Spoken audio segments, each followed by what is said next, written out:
Hello students, welcome to my YouTube channel physics world by Savita Sharma. जैसा कि आपको पता है कि हमारा चैप्टर चल रहा था, chapter number 2 electrostatic potential and capacitance, जिसका टॉपिक हम कर रहे थे कैपेसिटेंस ऑफ अ कैपेसिटर, जिसमें हम पढ़ चुके हैं कैपेसिटर क्या होता है, कॉम्बिनेशन ऑफ कैपेसिटर कर चुके हैं, कैपेसिटेंस निकाल चुके हैं, इक्विवेलेंट कैपेसिटेंस निकाल चुके हैं, कॉम्बिनेशन में सीरीज कॉम्बिनेशन, पैरेलल कॉम्बिनेशन और इन पे न्यूमेरिकल्स भी कर चुके हैं। तो ऐसे ही हम अपने टॉपिक को आगे बढ़ाते हैं। आज जो हम टॉपिक करेंगे वो करेंगे redistribution of charge and then करेंगे डाई इलेक्ट्रिक्स। तो सबसे पहले स्टार्ट करते हैं रीडिस्ट्रीब्यूशन ऑफ चार्ज से। टॉपिक बहुत इंटरेस्टिंग है, इम्पोर्टेंट है। इस पर न्यूमेरिकल आते हैं 3 मार्क्स के आपके बोर्ड एग्जाम में और बहुत अच्छे न्यूमेरिकल्स आते हैं। चलो स्टार्ट करते हैं रीडिस्ट्रीब्यूशन ऑफ चार्ज के साथ। रीडिस्ट्रीब्यूशन ऑफ चार्ज का मतलब है कि यहाँ पे हम कैपेसिटर लेंगे और किसी चार्ज कैपेसिटर को किसी दूसरे चार्ज कैपेसिटर के साथ कनेक्ट करेंगे और या अनचार्ज कैपेसिटर के साथ कनेक्ट करेंगे और फिर देखेंगे क्या प्रोसेस होगा। तो सबसे पहले हम कंसीडर कर लेते हैं टू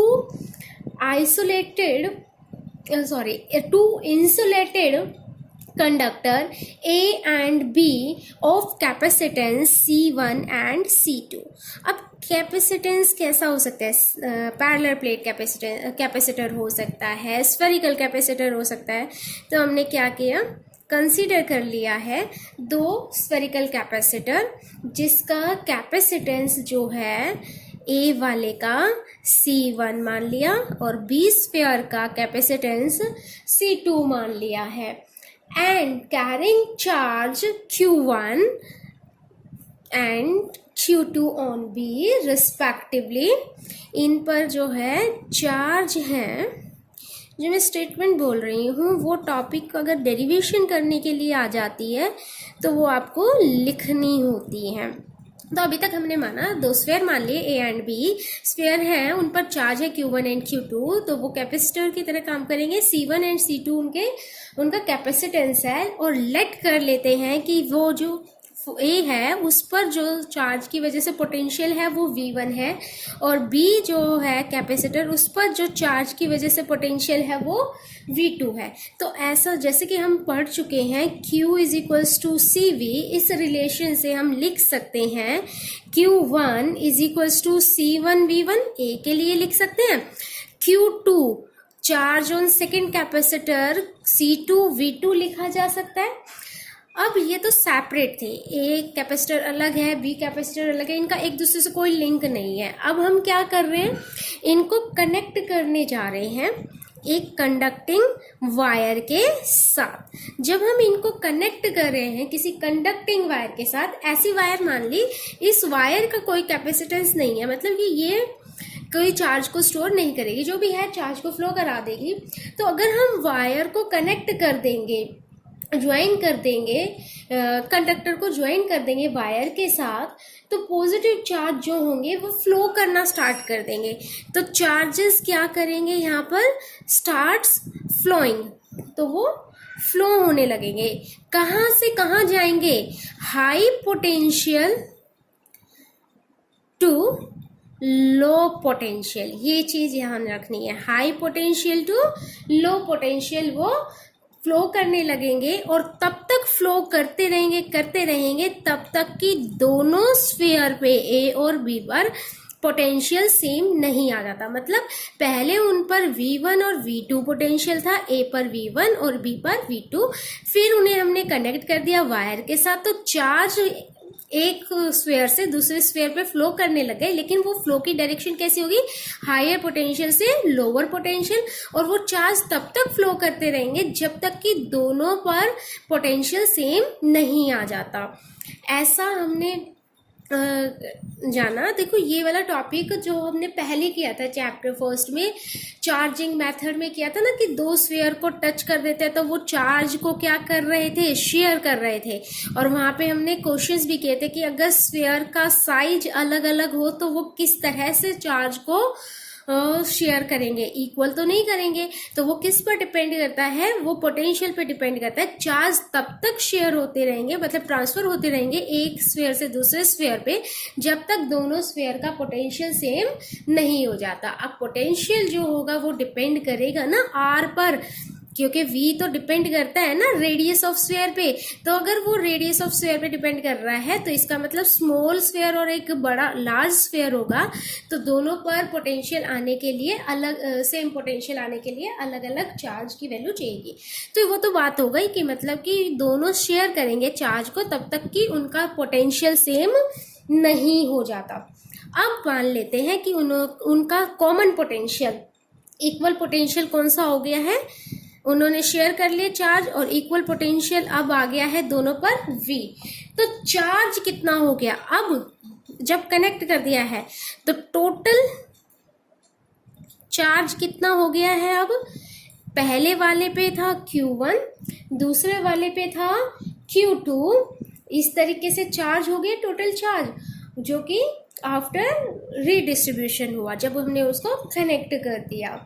अगर हम कहें कि ये जो वायर है इसका कोई कैपेसिटेंस नहीं है तो क्या होगा यहाँ पे, they do not exert mutual electric force then the combined capacitance.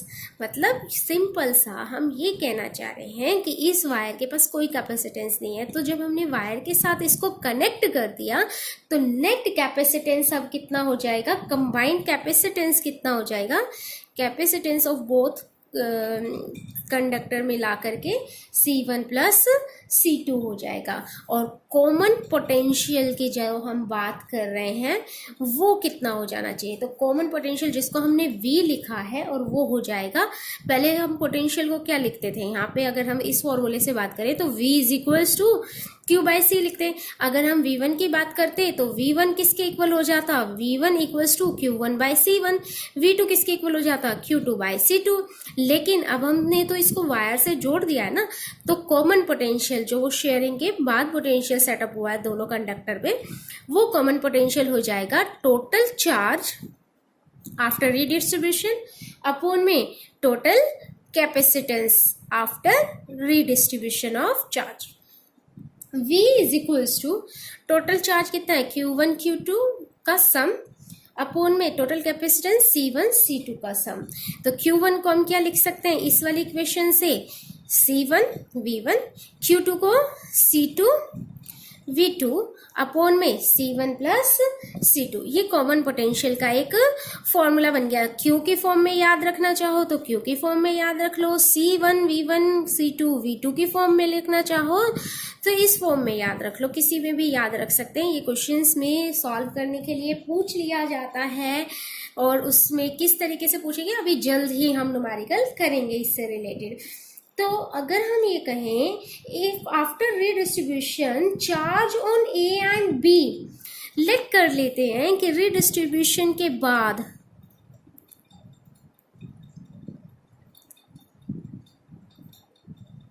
After redistribution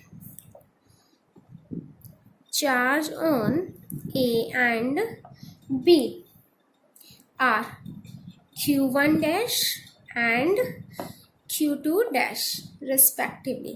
तो हम Q1 के लिए क्या इक्वेशन बना सकते हैं, Q1 डैश के लिए Q1 डैश हो जाएगा, कैपेसिटेंस तो C1 रहा लेकिन पोटेंशियल V1 की जगह कितना आ गया है, V आ गया है। Q2 dash new charge on capacitor निकालना चाहे B वाले पर तो वो आ जाएगा C2 इंटू में कॉमन पोटेंशियल V आ जाएगा। तो न्यू चार्ज Q1 पे और Q2 पर हमें पता चल गया, बट स्टिल अभी भी Q1 प्लस Q2 इक्वल है Q1 dash plus Q2 dash, मतलब कि रीडिस्ट्रीब्यूशन से पहले और रीडिस्ट्रीब्यूशन के बाद नेट चार्ज जो होगा वो सेम रहेगा, उसमें कोई चेंज नहीं आएगा क्योंकि हमने बाहर से कोई चार्ज नहीं लेके आए हैं, सिर्फ चार्ज क्या हुआ है, ट्रांसफर हुआ है एक बॉडी से दूसरी बॉडी पर, शेयर हुआ है यहाँ चार्ज। तो नेट चार्ज हमारे पास निकल करके आ गया है, तो यहाँ पे नेट चार्ज की वैल्यू आ गई है। तो फिर नेट चार्ज हमारे पास आ गया है। तो नेट चार्ज आने के बाद हम यहाँ पे एक चीज़ और निकाल सकते हैं कि चार्ज किस पर कितना आया होगा, कैसे शेयर किया होगा। वो कैसे निकाल सकते हैं, देखो यहाँ पे कॉमन पोटेंशियल V तो क्या है, कॉमन है ना, तो V को क्या लिख सकते हैं, Q1 डैश बाय C1, और V यहाँ इस वाली सेकेंड वाले V से क्या लिख सकते हैं, Q2 डैश बाय C2। तो हम कह सकते हैं कि जो चार्ज की रेशो होगी वो सेम होगी जो कैपेसिटेंस की रेशो होगी। Q1 डैश मतलब कि new charge on a capacitor is new charge in a capacitor depends on the capacitance of a capacitor. Q1 dash upon Q2 dash equals to C1 by C2। Okay ये charge की ratio हो गई। तो ये एक हमारे पास common potential का formula याद रखना है। एक ये जो चार्ज की रेशो आई है वो कैपेसिटेंस पर डिपेंड करती है, ये ध्यान रखना है। आफ्टर रीडिस्ट्रीब्यूशन जो चार्ज की रेशो होगी वो कैपेसिटेंस की रेशो के इक्वल होगी। अब यहाँ पे चार्ज का ट्रांसफर हुआ है, चार्ज का ट्रांसफर हुआ है तो मतलब चार्ज की मूवमेंट हुई है। चार्ज की मूवमेंट हुई है तो कुछ एनर्जी यहाँ पे रिलीज हुई होगी ना, हीट एनर्जी कह सकते हैं, रेडिएशन की फॉर्म में कुछ एनर्जी रिलीज हुई है, और वो एनर्जी जो होगी वो रिलीज हो जाएगी। तो नेट जो एनर्जी है, जो पहले एनर्जी थी जब तक ये कनेक्टेड नहीं थे, तो दोनों की जो एनर्जी थी, इसके पास अपनी पोटेंशियल एनर्जी थी, इसके पास अपनी पोटेंशियल एनर्जी थी, फिर इनको कनेक्ट कर दिया तो चार्ज का फ्लो स्टार्ट हो गया। चार्ज का फ्लो स्टार्ट हुआ तो कुछ एनर्जी हीट की फॉर्म में, रेडिएशन की फॉर्म में यहाँ से बाहर चली गई। इसका मतलब जब रीडिस्ट्रीब्यूशन हुआ, हमने इसको कंबाइन कर दिया दोनों कैपेसिटर को, तो यहाँ पे कुछ एनर्जी तो चली गई ना, तो टोटल एनर्जी अब आफ्टर रीडिस्ट्रीब्यूशन जो बचेगी वो पहले से कम बचेगी, जब तक वो कनेक्टेड नहीं थे उससे कम बचेगी। इसका मतलब यहाँ पे लॉस इन एनर्जी होगा। तो अब हम उसी को निकालते हैं, लॉस इन एनर्जी कितना होगा। Let's start. तो निकाल रहे हैं लॉस इन एनर्जी। जब कैपेसिटर दोनों A और B एक दूसरे से सेपरेट थे, उनके ऊपर कैपेसिटेंस C1 और C2, charge Q1 Q2, potential V1 and V2 इस तरीके से था। तो इनिशियली जो उनके पास पोटेंशियल एनर्जी थी, फर्स्ट वाले के पास हाफ C1 V1 का स्क्वायर, सेकेंड वाले के पास हाफ C2 V2 का स्क्वायर, मतलब पूरे सिस्टम के पास इंडिविजुअली अलग अलग थी। तो टोटल एनर्जी ये थी। इसको इक्वेशन फर्स्ट बना देते हैं। उसके बाद हमने क्या किया, इन दोनों कैपेसिटर को कनेक्ट कर दिया था वायर के थ्रू, जिसकी वजह से चार्ज की शेयरिंग हुई और दोनों पर कॉमन पोटेंशियल आ गया, और उस कॉमन पोटेंशियल को हमने नाम दिया V, जो कि इक्वल था टोटल चार्ज अपॉन में टोटल कैपेसिटेंस। बिल्कुल, तो टोटल चार्ज कितना था, Q1 plus Q2 upon C1 plus C2 total capacitance, जिसको हमने C और V की फॉर्म में लिखा था, C1 V1 plus C2 V2 upon में C1 प्लस C2, ये फॉर्म लिख ली थी। तो पोटेंशियल एनर्जी आफ्टर कनेक्शन कितना हो गया, जब हमने उसको वायर से कनेक्ट कर दिया, तो पोटेंशियल एनर्जी आफ्टर रीडिस्ट्रीब्यूशन बोल सकते हैं या फिर कनेक्शन भी बोल सकते हैं। रीडिस्ट्रीब्यूशन, हाउ मच, रीडिस्ट्रीब्यूशन के बाद टोटल एनर्जी हो जाएगी, उसको हम नाम दे देते हैं U फाइनल, और वो कितनी हो जाएगी, हाफ C1। फर्स्ट का कैपेसिटेंस तो C1 है, बट उस पर पोटेंशियल अब कितना हो गया शेयरिंग के बाद, V, तो हाफ C1 V का स्क्वायर। सेकेंड वाले के पास कैपेसिटेंस तो C2 है, तो हाफ C2, बट उसका कॉमन पोटेंशियल अब चेंज हो गया, जो कि कॉमन पोटेंशियल है दोनों के बीच में, उसको कहा V का स्क्वायर। तो इसको जब हम सॉल्व करेंगे, half C1 plus C2 V square को कॉमन ले लेते हैं, यहाँ से C1 plus C2 V square हो गया। यहाँ से क्या करें, half C1 plus C2 V square की जगह पर हम लिख सकते हैं V कॉमन पोटेंशियल की value C1 V1 plus C2 V2 upon में C1 प्लस C2 का होल स्क्वायर। इसको अगर हम सॉल्व करें तो हमारे पास आ जाएगा हाफ C1 प्लस C2 का स्क्वायर है, तो C1 प्लस C2 से एक कैंसिल हो जाएगा, और ऊपर हमारे पास बच जाएगा C1 V1 ब्रैकेट वाली टर्म, C2 V2 का होल स्क्वायर अपॉन में C1 प्लस C2। ये फाइनल पोटेंशियल एनर्जी बच गई है कॉमन पोटेंशियल होने के बाद, मतलब कि रीडिस्ट्रीब्यूशन ऑफ चार्ज के बाद। तो लॉस इन एनर्जी अगर हम निकालना चाहें तो वो कितना हो जाएगा, डेल्टा यू नाम दे देते हैं, लॉस का नाम दिया है तो पहले ही हमें पता है कि इनिशियल एनर्जी ज़्यादा है फाइनल के कंपैरिजन में, तो हम क्या करेंगे, you initial minus you final कर देंगे और इसको सॉल्व कर लेंगे। इक्वेशन फर्स्ट में यू इनिशियल है, इक्वेशन सेकंड में यू फाइनल है। करिए सॉल्व फटाफट से, जल्दी से सॉल्व करें, बिल्कुल वैल्यूज डालें और सॉल्व करें। बताएं जरा क्या आया है आपका सॉल्व करके आंसर। मैंने यहाँ पे आंसर लिख दिया है, आपको सीधा ये नहीं है कि वीडियो से आंसर देखा और लिख दिया, आपको ये सॉल्व करना है और लॉस इन एनर्जी निकालनी है कि आपकी भी यही आ रही है या नहीं आ रही है। लॉस इन एनर्जी आया है, लॉस इन एनर्जी का मतलब होता है कि कुछ एनर्जी लॉस हुई है। तो कई बार क्वेश्चन पूछते हैं न्यूमेरिकल के साथ साथ 1 मार्क्स में पूछ लेते हैं कि लॉस इन एनर्जी किस फॉर्म में हुई है। तो लॉस एनर्जी का किस फॉर्म में हुआ है, हीट एनर्जी लिख सकते हैं, रेडिएशन की फॉर्म में लिख सकते हैं, हीट एनर्जी रेडिएशन की फॉर्म में यहाँ पर लॉस हुआ है एनर्जी का। तो ये तो हो गया लॉस इन एनर्जी का फॉर्मूला। अब फटाफट से एक बार इस पर क्वेश्चन देख लेते हैं कि किस तरह का क्वेश्चन बन सकता है। तो एक क्वेश्चन, फर्स्ट क्वेश्चन सबसे पहले देखते हैं। लेट्स do कि what given to you and what you have to solve। तो सबसे पहले देखिए, अभी एक बार से रिकैप कर लो कि क्या हमने किया इस टॉपिक में। हमने इस टॉपिक में किया है कि किस तरीके से एक दो सेपरेट कैपेसिटर दे रखे थे, दोनों पर पोटेंशियल था, दोनों को हमने क्या किया, मतलब कि दोनों चार्ज थे और दोनों को हमने कनेक्ट कर दिया तो उन्होंने कॉमन पोटेंशियल अचीव किया बाय शेयरिंग चार्ज। और फिर उसमें हमने देखा कि चार्ज शेयर हुआ है तो एनर्जी लॉस हुई है हीट की फॉर्म में, और वो कितनी एनर्जी लॉस हुई है वो हम इस फॉर्मूले से निकाल चुके हैं। तो आपके लिए फर्स्ट क्वेश्चन है कि आपको एक कैपेसिटर दे रखा है जिसका कैपेसिटेंस दे दिया है C is equals to 600 pico farad. NCERT का ही क्वेश्चन है, ये कहीं बाहर से नहीं ले रही हूँ।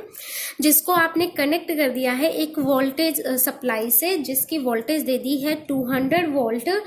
एंड इसका मतलब क्या हुआ, जब इसको इससे सप्लाई से कनेक्ट कर रखा है तो इसका मतलब इसने चार्ज हुआ है। ये कैपेसिटर चार्ज हुआ है तो इसके पास कुछ ना कुछ चार्ज भी रहा होगा ना, वो हम क्या कह सकते हैं, इस पे चार्ज क्यों मान लेते हैं। फिर क्या हुआ कि इसको बैटरी से डिसकनेक्ट कर दिया है, डिसकनेक्ट करने के बाद इसके साथ कनेक्ट कर दिया दूसरा कोई अनचार्ज्ड कैपेसिटर।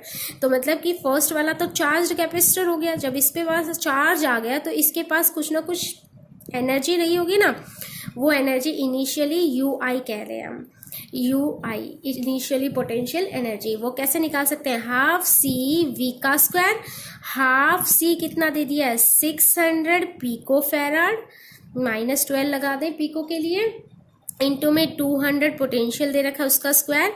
इसको सॉल्व किया तो 12 इंटू 10 की पावर -6 जूल आ गया। बिल्कुल सिंपल सी कैलकुलेशन है। अच्छा क्वेश्चन को पढ़ते हैं। क्वेश्चन में अभी तक हमें दे रखा था एक कैपेसिटर दे दिया था जिसको कनेक्ट कर दिया था V 200 वोल्ट से, फिर उसको इससे डिसकनेक्ट कर दिया, मतलब कि अब ये चार्ज हो चुका है। इस चार्ज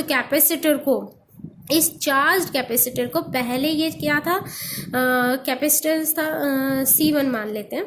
इस चार्ज कैपेसिटर को इसके ऊपर चार्ज आ चुके हैं, पोटेंशियल V दे रखा था कितना 200 वोल्ट। तो वोल्टेज पोटेंशियल B, यहाँ पे बैटरी लगा रखी थी इसके साथ, तो पोटेंशियल B इस पर कितना आ गया है 200 वोल्ट आ गया। अब उससे बैटरी से हटाकर इसके पास यहाँ दूसरा कैपेसिटर कनेक्ट कर दिया है और उसकी कैपेसिटेंस भी 600 पिको फैराड दे रखी है। तो बताना है कि यहाँ पे इलेक्ट्रोस्टैटिक एनर्जी का लॉस कितना होगा। तो वो डायरेक्ट बोल रहा है कि यहाँ पे ना ये कनेक्ट करने के बाद, सेकंड कैपेसिटर कनेक्ट करने के बाद यहाँ पर एनर्जी का लॉस होगा, और सिंपल सा वही पूछ रहा है कि कितना लॉस होगा।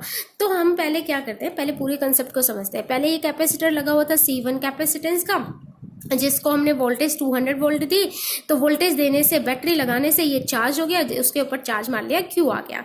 फिर उस बैटरी को हटा दिया, तो इस प्लेट के ऊपर, दोनों प्लेट के ऊपर जो पोटेंशियल डिफरेंस है वो कितना है, 200 वोल्ट है। अब बैटरी हटा चुके हैं, बैटरी हटाने के बाद एक अनचार्ज कैपेसिटर लगाया, तो ये अनचार्ज कैपेसिटर क्या करेगा, ये तो खाली है ना, ये क्या करेगा, चार्ज को लेना स्टार्ट करेगा। कहाँ से आएगा वो चार्ज, पहले वाले कैपेसिटर से, C1 से। तो यहाँ से चार्ज फ्लो करना स्टार्ट कर देंगे। चार्ज फ्लो करना स्टार्ट करें मतलब चार्ज शेयर हो रहा है। चार्ज शेयर कब तक होंगे, जब तक कि दोनों का पोटेंशियल सेम नहीं हो जाता, कॉमन पोटेंशियल V अचीव नहीं कर लेते। तो V अचीव कर लेंगे तो उसके बाद क्या हो जाएगा, कॉमन पोटेंशियल आते ही चार्ज शेयर होना स्टॉप हो जाएगा। जैसे ही स्टॉप होगा तो हम उसके पूरे सिस्टम की बात कर रहे हैं कि इस पे अब कितनी एनर्जी होगी, तो हम बात कर रहे हैं U फाइनल की। U फाइनल होगा हाफ C फाइनल, दोनों का कंबाइन, और V डैश का स्क्वायर। ये V डैश क्या है, एक्चुअल में कॉमन पोटेंशियल है। अब जरा ध्यान से देखिएगा, दोनों कैपेसिटेंस की वैल्यू सेम है। इसका मतलब दोनों, पहले इस पे मान लो Q चार्ज आए होंगे, पहले वाले कैपेसिटर पे जब ये चार्ज हुआ, जैसे ही हमने सेकंड कैपेसिटर को यहाँ कनेक्ट किया तो ये क्या करेगा, चार्ज को इक्वली डिवाइड करेगा। Q/2 इस पे हो जाएंगे, Q/2 इस पे हो जाएंगे। नेट चार्ज अभी भी Q ही रहेगा सिस्टम पे, क्योंकि इस पे स्टार्टिंग में Q कितना था, 0, लेकिन जैसे ही कनेक्ट किया तो दोनों पर अब चार्ज क्या हो जाएंगे, इक्वली डिवाइड हो जाएंगे। तो पहले जो चार्ज है पहले कैपेसिटर पे, उस पे बच जाएगा Q/2 और इस पे भी आ जाएगा Q/2। तो 0 जो चार्ज थे उससे अब इस पे चार्ज हो गया Q/2, और साथ में पोटेंशियल भी क्या होगा, सेम शेयर करेंगे। मतलब कि पहले इस पे पोटेंशियल V 200 वोल्ट था ना, तो ये अपना आधा पोटेंशियल इसको दे देगा, तो दोनों के प्लेट्स के बीच में पोटेंशियल डिफरेंस क्या हो जाएगा, V का हाफ हो जाएगा। मतलब V डैश जो हो जाएगा V/2 हो जाएगा। सिंपल सी ये बात कहना चाह रहे हैं।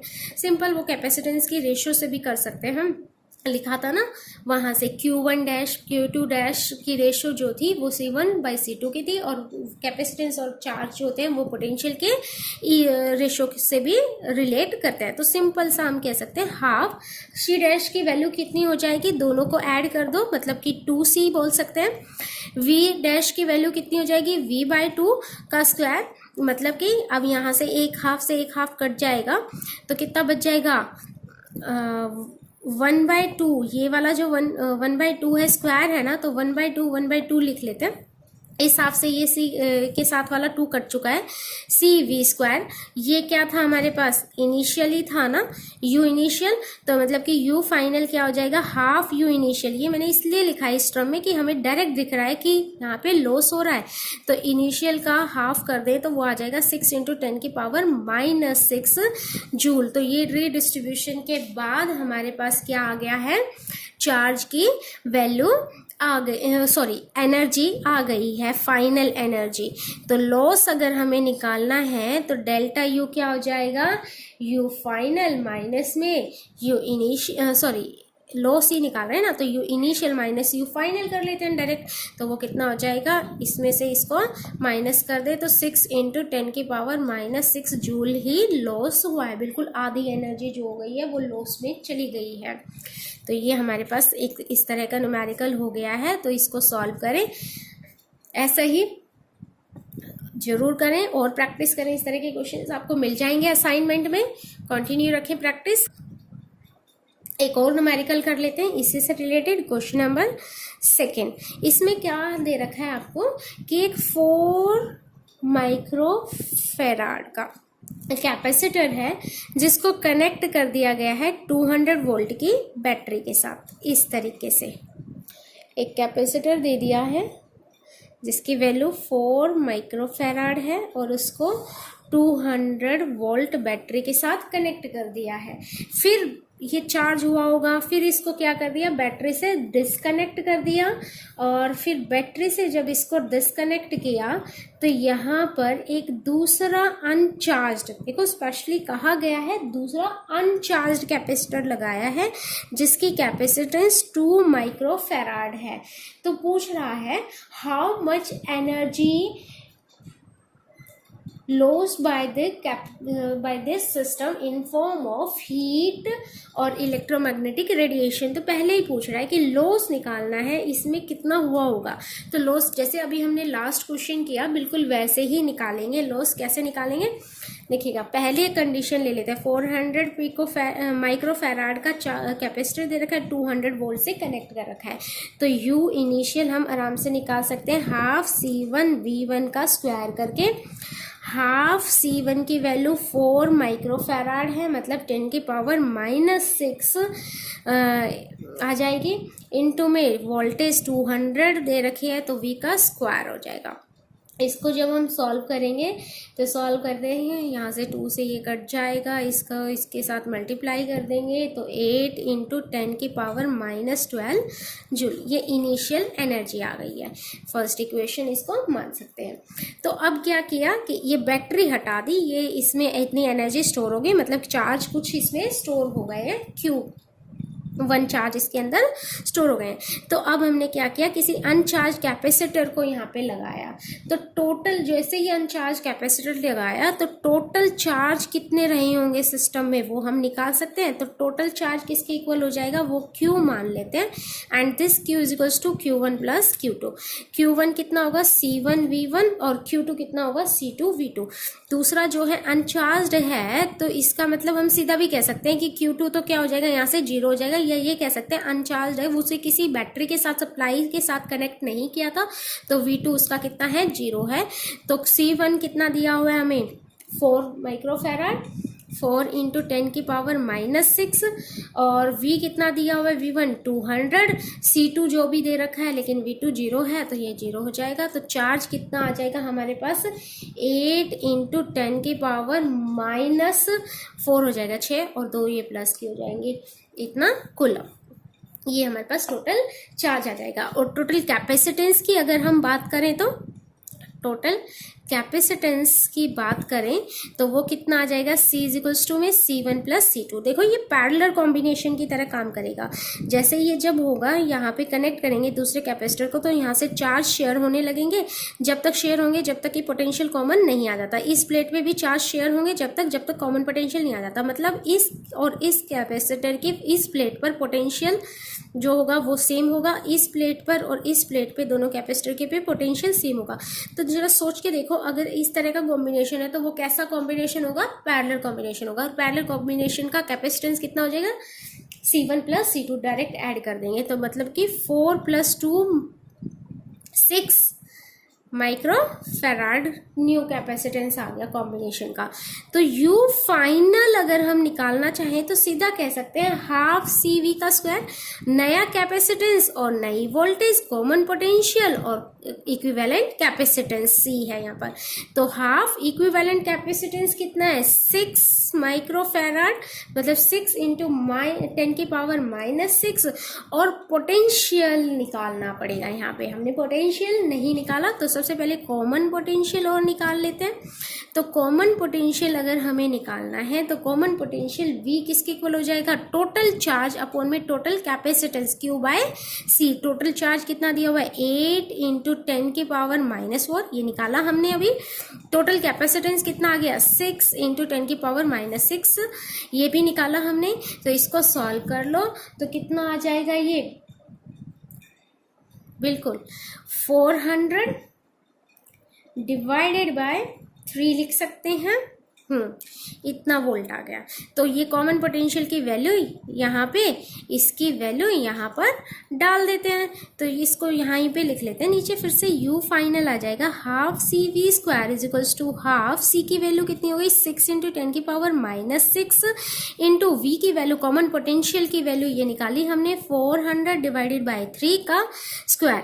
इसको सॉल्व कर लो, 3 आ जाएगा, ये कट जाएगा, एक 3 बच जाएगा, मतलब कि इसको सॉल्व करेंगे तो वो 5.33 × 10⁻⁻2 जूल, ये आ गई हमारे पास फाइनल पोटेंशियल एनर्जी। तो फाइनल आ गई है, इनिशियल आ गई है, तो यू लॉस इन एनर्जी निकाल सकते हैं, you initial minus you final. कैसे करेंगे, पावर देखो दोनों की कैसी बनाएंगे। हमारे पास पावर कितनी बनी, 6 यहाँ पे, हाँ ठीक है,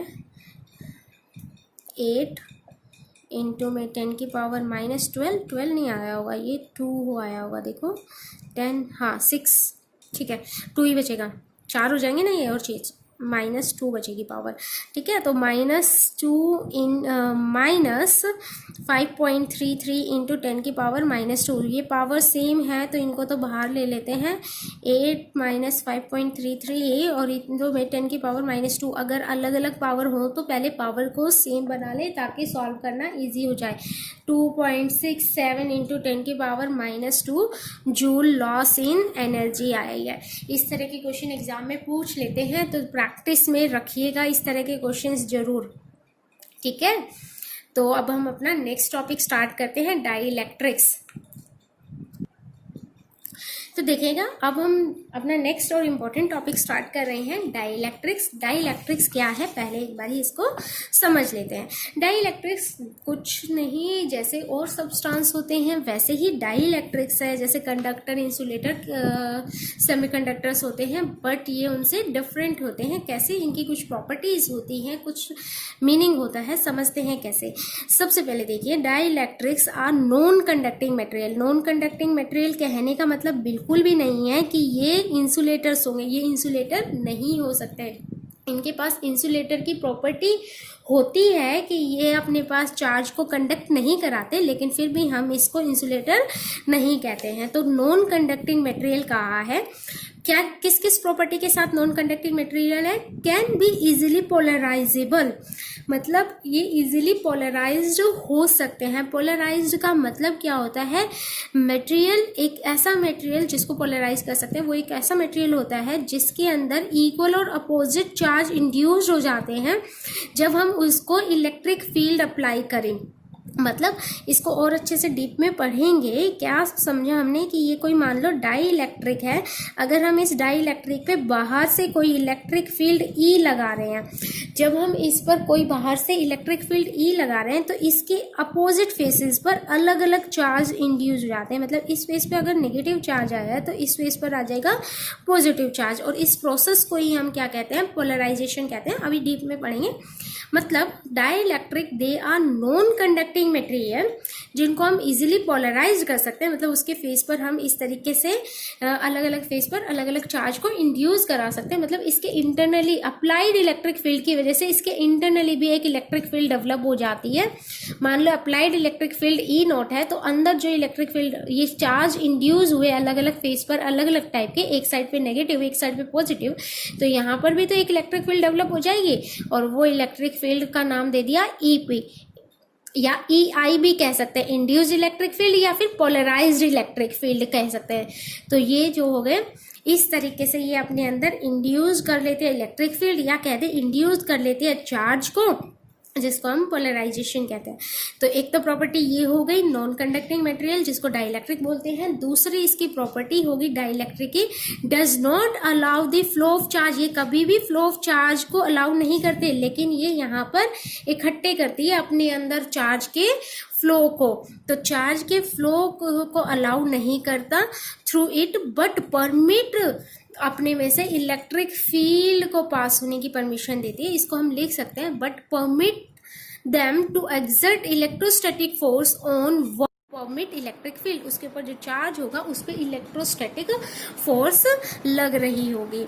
अच्छा, अब डाइइलेक्ट्रिक तो हमने पढ़ लिया कि नॉन कंडक्टिंग मटेरियल है जिसको इजीली पोलराइज्ड कर सकते हैं, जो अपने में से चार्ज को फ्लो नहीं करने देगी लेकिन अपने में से इलेक्ट्रिक फील्ड को फ्लो होने देगी। तो 3 प्रॉपर्टी पढ़ी हमने डाइइलेक्ट्रिक की। डाइइलेक्ट्रिक के कुछ एग्जांपल्स भी हैं, air, H2, glass, mica, transformer में यूज होने वाला ऑयल, वाटर, बहुत सारे एग्जांपल हैं, बहुत सारे एग्जांपल्स हैं डाइइलेक्ट्रिक्स के। लेकिन ये डाइइलेक्ट्रिक्स कहाँ काम आएंगे, क्यों आ गया, हमने क्यों पढ़ा ये डाइइलेक्ट्रिक इस टॉपिक में, कहाँ से आ गया, किस लिए पढ़ रहे हैं? तो गौर करते हैं जरा पर्पज ऑफ डाइइलेक्ट्रिक्स पर। पर्पज क्या है डाइइलेक्ट्रिक का? डाइइलेक्ट्रिक का पर्पज है कि हमने पढ़ा था ना कैपेसिटेंस, अभी हम कैपेसिटर टॉपिक को ही ले रहे हैं, उसके अंदर हमने कैपेसिटेंस निकालना था पैरेलल प्लेट कैपेसिटर का, जो कि क्या आ गया था? Epsilon not A/D। हमने कैपेसिटर इसलिए बनाया कि हम उसमें चार्ज को स्टोर कर सकते हैं, एनर्जी को स्टोर कर सकें, और एनर्जी जो हम स्टोर करें वो ज़्यादा से ज़्यादा करें। हमारा पर्पस तो यही है ना। तो अब हमारे पास एक पैरेलल प्लेट कैपेसिटर तैयार हुआ, उसका कैपेसिटेंस तो ये आ गया C=ε0A/d। लेकिन मान लो हम इसको और ज़्यादा इंक्रीज करना चाहते हैं, तो हम क्या करेंगे, उन पैरेलल प्लेट्स के बीच में क्या फिल कर देंगे, डाइइलेक्ट्रिक मटेरियल फिल कर देंगे, जिसका डाइइलेक्ट्रिक कांस्टेंट मान लेते हैं K है। तो डाइइलेक्ट्रिक कांस्टेंट K होगा तो उसका कैपेसिटेंस क्या हो जाएगा, ये भी हम सॉल्व कर चुके हैं पिछली वीडियो में, आप चेक कर सकते हैं। C डैश न्यू कैपेसिटेंस क्या हो जाएगा, K टाइम्स हो जाएगा, मतलब कि डाइइलेक्ट्रिक जो हमने डाला उसका जो डाइइलेक्ट्रिक कांस्टेंट होगा उतने टाइम्स वो कैपेसिटेंस को बढ़ा देगा। सिंपल सी बात कि कैपेसिटर का कैपेसिटेंस इंक्रीज करता है कौन, डाइइलेक्ट्रिक, इसलिए हमें अपने टॉपिक में डाइइलेक्ट्रिक्स को इंट्रोड्यूस कराना पड़ा। दूसरा इसका एक और पर्पज होता है, देखो डाइइलेक्ट्रिक्स नहीं डालते, मान लो हम कैपेसिटर की प्लेट ले रहे हैं, एक पॉजिटिवली चार्ज है और एक नेगेटिवली चार्ज है, अगर ये फिक्स ना हो तो एक positively charge plate negatively charge plate को एक दूसरे को फटाफट से अट्रैक्ट कर लेगी विद अ फोर्स। तो वो फोर्स ऑफ अट्रैक्शन को भी हटाने के लिए हम यहाँ पे क्या करते हैं, डाइइलेक्ट्रिक स्लैब डाल देते हैं, और वो स्लैब क्या करेगी, इस तरीके से पोलराइज्ड हो जाएगी, नेगेटिव और पॉजिटिव चार्ज को इंड्यूस करा देगी, जिसकी वजह से ये फोर्स ऑफ अट्रैक्शन जो होगी इनके बीच में वो कम या नेग्लिजिबल हो जाए। और वो फोर्स ऑफ अट्रैक्शन का फॉर्मूला भी आप याद रख सकते हैं, F=12 QE हो जाएगा। E इलेक्ट्रिक फील्ड जो है, Q जो उसके अंदर चार्ज स्टोर है किसी भी एक प्लेट पर, या फिर इसका दूसरा फॉर्मूला होगा Q²/2ε0A। ये भी एक अलग से डेरिवेशन होती है जो देखेंगे NCERT के क्वेश्चन जब सॉल्व करेंगे तब उसको कर लेंगे, आपको वीडियो मिल जाएगी इसकी डेरिवेशन की भी। तो अब यहाँ पे बात कर रहे थे हमारे पास पर्पज क्या क्या है, तो दो पर्पज हो गए, कैपेसिटेंस को इंक्रीज करना और प्लेट के बीच में जो फोर्स लग रही है उसको खत्म करना डाइइलेक्ट्रिक डालकर। तो डाइइलेक्ट्रिक दो टाइप के होंगे, टाइप्स की बात कर लेते हैं, पोलर डाइइलेक्ट्रिक और नॉन पोलर। हालांकि हम जब इसके अंदर डालते तो पोलर हो या नॉन पोलर हो उसका कोई इफेक्ट नहीं पड़ता, हम दोनों तरह के डाइइलेक्ट्रिक कैपेसिटर के अंदर यूज कर सकते हैं। फिर भी जानते हैं कि डाइइलेक्ट्रिक्स के टाइप में पोलर क्या है और नॉन पोलर क्या है, ये भी हम पहले कर चुके हैं चैप्टर फर्स्ट में जब हमने पोलर मॉलिक्यूल्स की बात की थी वहाँ पर भी। तो जब हम डाइपोल मोमेंट की बात कर रहे थे, याद आ गया होगा आपको, नहीं आया तो एक बार फिर से देख लेते हैं। पोलर मॉलिक्यूल्स की बात की थी हमने। पोलर मॉलिक्यूल्स वो मॉलिक्यूल्स होते हैं जिनका पॉजिटिव सेंटर और नेगेटिव सेंटर, नेगेटिव चार्ज का जो सेंटर है और पॉजिटिव चार्ज का जो सेंटर है वो कोइंसाइड नहीं करता है। क्यों? क्योंकि उनकी शेप जो होती है वो सिमेट्रिक नहीं होती, असिमेट्रिक शेप होती है। फॉर एग्जांपल H2O और HCl ले लेते हैं, देखिएगा कैसे लेते हैं। H2O और HCl की अगर हम H2O की बात कर लेते हैं, H2O में अगर बात करें, पोलर मॉलिक्यूल की बात कर रहे हैं H2O, उसकी शेप आपने केमिस्ट्री में पढ़ी होगी जरूर, कैसी होती है, H, ये दूसरा H, यहाँ पर O, ये होता है, इनके बीच में 105 डिग्री का एंगल होता है। आई थिंक आप चेक कर लीजिएगा, हमें एंगल से कुछ नहीं लेना है। ये कैसा है मॉलिक्यूल, पॉजिटिव टाइप है, और H भी कैसा है, ये पॉजिटिव टाइप है। ऑक्सीजन जो है H2O में ये नेगेटिव टाइप है। तो इस पॉजिटिव और पॉजिटिव का सेंटर कहाँ लाई करेगा, यहाँ लाई करेगा। इस नेगेटिव का सेंटर तो यहीं होगा जहाँ ये नेगेटिव है। तो एक पॉजिटिव और नेगेटिव एक ही मॉलिक्यूल के अंदर अलग अलग सेंटर पे लाई है ना, पॉजिटिव का सेंटर अलग है और नेगेटिव का सेंटर अलग है। तो ये क्या बना रहे हैं, पोल बना रहे हैं पहले से। एक प्लस का जो चार्ज है वो अलग जगह पे, माइनस का जो चार्ज है वो अलग जगह पे, मतलब दो एंड बन रहे हैं। इसके पोलर का मतलब पोलर, टू एंड की बात कर रहे हैं। तो दो एंड बन रहे हैं, एक पॉजिटिव और एक नेगेटिव, और इसका डाइपोल मोमेंट किस तरफ होगा, नेगेटिव से पॉजिटिव की तरफ होता है। तो P, स्मॉल p की बात कर रहे हैं, डाइपोल मोमेंट यहाँ पे नेगेटिव टू पॉजिटिव इस तरफ से होगा। तो हम ऐसे मॉलिक्यूल्स को क्या कहते हैं, पोलर मॉलिक्यूल्स। ऐसे ही HCl की भी बात कर सकते हैं। HCl में यहाँ पे ये खुद पॉजिटिव है H, और Cl जो है, क्लोरीन जो है वो कैसा है, नेगेटिव एलिमेंट है। तो दोनों की जब हम शेप की बात करें होते तो ये लीनियर है, लेकिन पॉजिटिव और नेगेटिव सेंटर अलग अलग हो गया, और इसका डाइपोल मोमेंट क्लोरीन से हाइड्रोजन की तरफ होता है, डाइपोल मोमेंट। तो ये हो गया polar molecules. Non polar molecules वो होते हैं जिसमें पॉजिटिव चार्ज का सेंटर और नेगेटिव चार्ज का सेंटर कोइंसाइड करता है, क्योंकि उसकी शेप कैसी होती है, सिमेट्रिक शेप होती है। फॉर एग्जाम्पल CO2 की बात कर ले तो CO2 के अगर स्ट्रक्चर की बात करें तो कैसा होता है, बिल्कुल लीनियर में होता है, 180 डिग्री का एंगल बनता है। ये O है यहाँ पर, ये भी O है। जो C है वो पॉजिटिव वाला है, O जो है वो नेगेटिव एलिमेंट्स है। मैंने ऐसे ही लगा दिया है। तो इन दोनों का नेगेटिव का सेंटर भी कहाँ आएगा, वहीं आएगा जहाँ C पे है, जो मिड में है इन दोनों के में। तो पॉजिटिव और नेगेटिव एक ही जगह पर कॉन्साइड कर रहे हैं, तो यहाँ पे कोई पोल फॉर्म नहीं होगा। तो ऐसे मॉलिक्यूल्स को हमने क्या कह दिया है, नॉन पोलर मॉलिक्यूल कह दिया। नॉन पोलर मॉलिक्यूल्स के एग्जाम्पल हैं यहाँ पे, ये पोलर मॉलिक्यूल्स के एग्जाम्पल हैं। इसके बाद बात कर लेते हैं, छोटी सी बात और कर लेते हैं, पोलराइजेशन। हालांकि इस पोलराइजेशन को हम बहुत डीप में और अच्छे से करने वाले हैं, क्योंकि जो नेक्स्ट टॉपिक है कैपेसिटर्स का ही कंटिन्यू चल रहा है अभी, वो पोलराइजेशन पर डिपेंड करता है और पोलराइजेशन समझना बहुत जरूरी है। पोलराइजेशन अभी सिर्फ इतना समझते हैं कि एक ऐसा प्रोसेस है जिसमें इंड्यूसिंग चार्ज इंड्यूस हो जाते हैं जब हम बाहर से कोई एक्सटर्नल इलेक्ट्रिक फील्ड अप्लाई करें। जैसे कि हम अभी पोलर और नॉन पोलर मॉलिक्यूल्स की बात कर रहे हैं ना, पोलर मॉलिक्यूल्स ले लिया हमने, यहाँ पे पोलर मॉलिक्यूल्स होंगे तो वो पहले इलेक्ट्रिक फील्ड कोई अप्लाई नहीं है उन पोलर मॉलिक्यूल्स पे, तो अलग अलग मॉलिक्यूल्स का डायपोल मोमेंट अलग अलग डायरेक्शन में होगा। लेकिन जैसे ही हम इन पे मान लो, इन पोलर मॉलिक्यूल्स पे मान लो एक स्लैब ही है ये पोलर मॉलिक्यूल्स की, इस पोलर मॉलिक्यूल्स के स्लैब पर मॉलिक्यूल्स जो है स्लैब के अंदर वो अलग अलग डायरेक्शन में, किसी का पोल किसी डायपोल मोमेंट किसी डायरेक्शन में, किसी मॉलिक्यूल का डायपोल मोमेंट किसी डायरेक्शन में।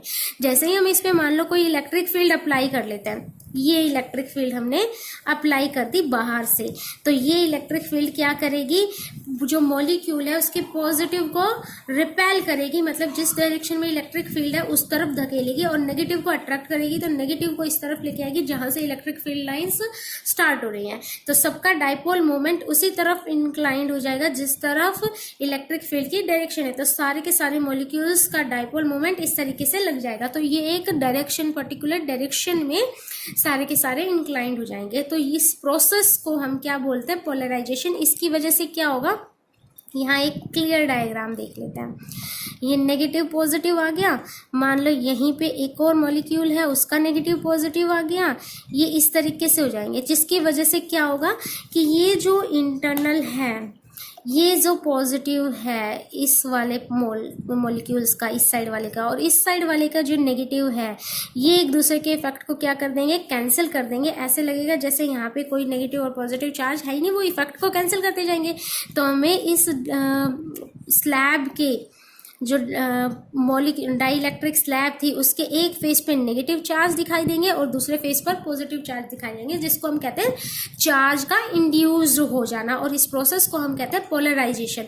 यहीं पे अगर नॉन पोलर मॉलिक्यूल्स होते तो नॉन पोलर का तो सेंटर पहले पॉजिटिव और नेगेटिव का क्या कर रहा था, कॉन्साइड कर रहा था। जैसे ही इलेक्ट्रिक फील्ड अप्लाई की तो पॉजिटिव तो क्या हो जाएंगे, फील्ड की तरफ जाने लगेंगे, और नेगेटिव क्या हो जाएंगे, फील्ड से अपोजिट जाने लगेंगे। तो ये भी अपने डायपोल मोमेंट को उसी डायरेक्शन में इंक्लाइन कर लेंगे जिस डायरेक्शन में इलेक्ट्रिक फील्ड है, तो ये भी इसी तरीके से फॉर्म हो जाएंगे। और इनमें भी क्या हो जाएगा, इन पॉजिटिव और नेगेटिव का इफेक्ट कैंसिल आउट हो जाएगा, और एक फेस पे नेगेटिव चार्ज इंड्यूस दिखाई देंगे और दूसरे फेस पर पॉजिटिव चार्ज इंड्यूस दिखाई देंगे। तो इस प्रोसेस को हम क्या कहते हैं, पोलराइजेशन।